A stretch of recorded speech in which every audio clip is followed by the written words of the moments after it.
안녕하세요. 림피드 영양수의사 김희수입니다. 사실 저도 영양 컨설팅으로 보호자분들을 많이 만나다 보면 이 퍼피에서 어덜트로 넘어갈 때 사료를 교체해야 되냐, 아니면 뭐 전연령 사료는 도대체 뭐냐, 퍼피에서 전연령 사료로 넘어가야 되냐, 뭐 이런 질문들을 많이, 어떻게 보면 가장 많이 해주신다라고 볼 수 있는데요. 오늘 그 부분에 대해서 명쾌하게 설명드리도록 하겠습니다. 보호자들이 많이 궁금해하는 게 언제 퍼피에서 어덜트로 전환을 하는지, 그리고 언제 어덜트에서 시니어로 전환을 하는지가 많이 궁금을 하실 텐데요. 사실 수의학적으로 어덜트에서 시니어로 가는 거는 크게 문제가 되는 여지는 적습니다만, 사실 퍼피에서 어덜트로 가는 이 시점을 되게 중요하게 보셔야 되는데요.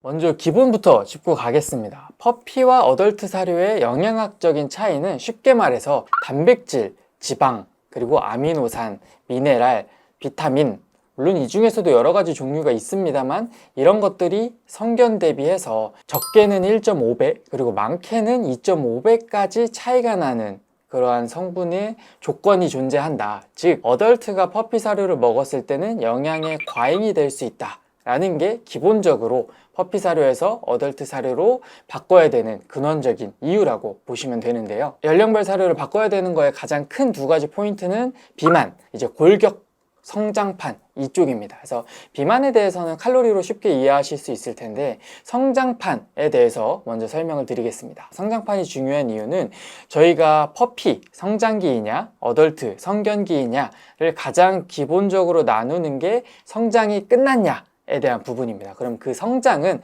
물론 기본적인 생리적인 성장도 물론 있지만 가장 중요한 게 이 성장판의 성장이 끝났냐 아니면 아직 성장하고 있냐에 대한 부분입니다. 그럼 여기에서 중요한 영양소는 바로 칼슘의 대사에 대한 부분인데요. 근데 성장이 끝난 아이들에게 내지는 성장이 끝나가는 아이들에게 칼슘의 숫자가 높아진다면 사실 이 성장판에서 칼슘의 영양이 과잉하게 되고, 근데 그렇게 되면 많은 연구에 따르면은 이 골격계에 이상이 생길 수 있다라고 연구 결과가 많이 있습니다. 따라서 어덜트에서 시니어로 가는 거는 크게 문제가 될 여지가 적기는 하지만 퍼피에서 어덜트에 대해서는 명확하게 그 시점을 보호자님께서 인지를 해주시고 바꿔주시는 게 이러한 골격계 질환의 예방을 할 수 있는 중요한 방법이다라고 봐주시면 될 것 같습니다. 그렇게 되면 소형견은 평균적으로 이제 9개월에서 12개월, 그리고 중형견은 12개월에서 한 15개월 정도로 사료 교체 시기, 즉 퍼피 시기가 끝나는 시기로 봐주시면 될 것 같습니다.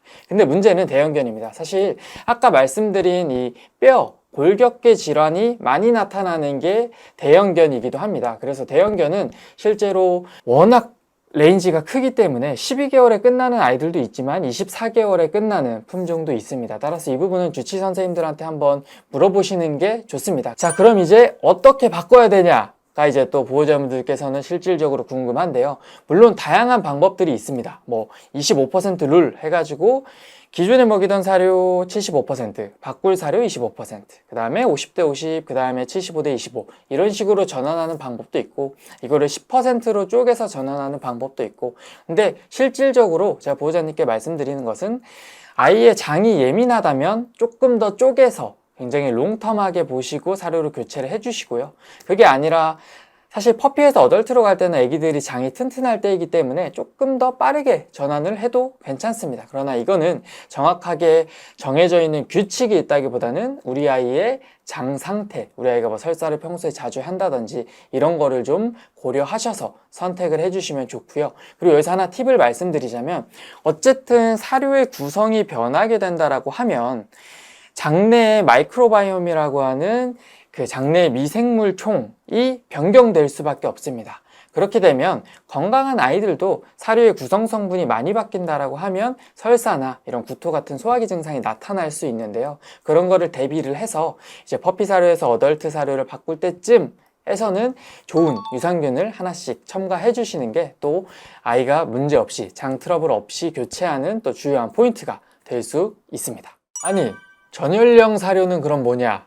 에 대한 질문이 있으실 수 있는데요. 기본적으로 전연령 사료를 설계를 할 때는 어덜트의 영양학적인 기준과 퍼피의 영양학적인 기준을 모두 충족해야 됩니다. 근데 아까 말씀드린 것처럼 물론 상한선도 있기는 합니다만 보통 주요하게 보는 포인트가 최소한의 각각의 영양소의 기준량을 넘어줘야 되는 부분. 근데 퍼피가 어덜트보다 이 기준, 영양소의 기준이 훨씬 더 높기 때문에 전열형 사료는 사실상 퍼피 기준에 맞춰져 있다라고 보시면 될 것 같아요. 제가 기본적으로 말씀드리는 부분은 가능하면 대형견은 전열형 사료는 제가 추천을 하지는 않습니다. 어쨌든 칼슘에 대해서 더 민감하게 질병이 나타날 수 있고 그런 통계 연구 자료가 있기 때문에 대형견 사료는 가능하면 퍼피일 때는 퍼피 사료, 어덜트가 되면 어덜트 사료, 그리고 사실 라지브리드 사료가 또 따로 있을 겁니다. 기본적으로 건강할 때는 크게 문제가 되지 않습니다. 근데 만약에 건강하다가 내과적인 만성질환으로 넘어간다라든지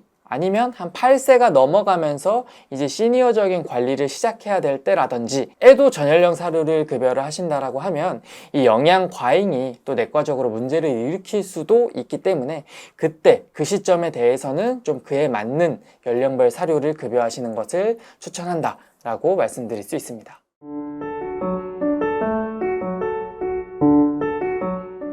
자, 그럼 이제 사료를 교체하면서 보호자분들이 많이 겪는 문제를 간단하게 좀 설명을 드릴게요. 가장 많은 게 사실 아까 말씀드렸었던 것처럼 소화불량입니다. 배에서 꾸룩꾸룩 하는 소리가 나고 설사가 나타나든지 이런 부분이 가장 많이 한 60% 정도 발생을 한다라고 하고요. 그 다음에 오히려 밥을 안 먹는 경우도 있습니다. 이것도 사실 영양학적으로 퍼피 사료의 그 단백질과 높은 지방 수치를 채우기 위해서는 육류 함량이 높을 수밖에 없고 어덜트 사료는 본질적으로 조금 육류 함량을 줄이면서 단백질하고 지방 수치를 낮게 설계를 해야 되는 부분이 있습니다. 그렇기 때문에 또 귀신 같은 아이들은 사료가 맛이 없어졌어 투정을 부리기도 합니다. 그래서 그러한 식욕 부진에 대한 문제가 이제 전체 문제 한 30% 정도 차지한다고 알려져 있고요.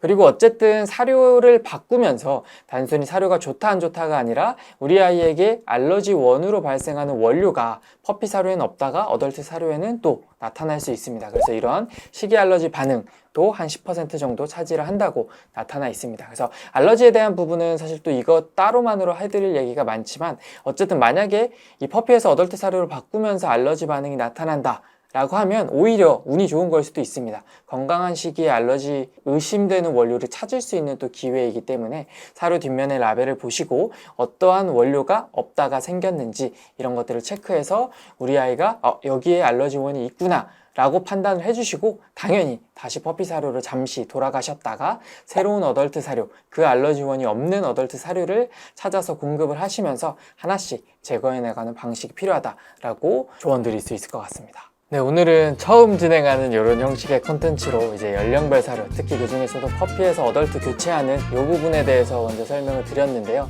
이제 다음 컨텐츠로는 좀 국내 사료는 어떤 종류가 있고 어떤 사료를 고르면 좋은지에 대해서 설명을 드리도록 하겠습니다. 그래서 오늘 콘텐츠에서도 궁금하신 게 있다면 댓글로 남겨주시면 하나하나 제가 답변을 드리겠고 혹시 궁금하신 주제가 있다면 또 영양 컨설팅, 영양 처방과 별개로 또 이런 부가 콘텐츠로 답변 드릴 테니까 편하게 댓글도 남겨주시면 감사하겠습니다.